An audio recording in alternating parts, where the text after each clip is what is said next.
अस्सलामुअलैकुम नाजरीन, आप देख रहे हैं पीटीएन न्यूज और मैं हूं आपकी होस्ट कुरातुलैन। शामिल करते हैं आज की अहम खबरें।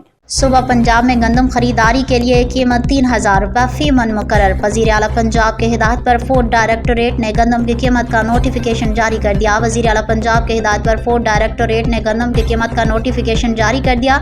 सुबह भर में गंदम की खरीदारी के लिए कीमत 3000 रुपये फी मन मुकर्रर कर दी गई है।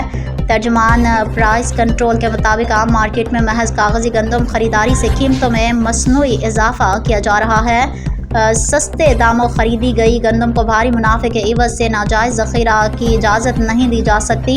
रोटी और आटे की कीमत का तयन। महकमे खुराक पंजाब ने रोटी और आटे की कीमतों का नोटिफिकेशन भी जारी कर दिया। नोटिफिकेशन के मुताबिक सुबह भर में 100 ग्राम रोटी 14 रुपये से ज़ायद फ़रोख्त करने पर कार्रवाई होगी। 10 किलोग्राम आटे का थैला 905 रुपये तक फ़रोख्त किया जा सकेगा। 20 किलोग्राम आटे का थैला 1810 रुपये तक फ़रोख्त किया जा सकेगा। आटा थैलों पर मुकम्मल लेबलिंग दर्ज करना लाजिम होगा। न्यूज स्टूडियो से फिलवक्त के लिए इतना ही। मज़ीद खबरों और अपडेट से बाखबर रहने के लिए देखते रहें पीटीएन न्यूज।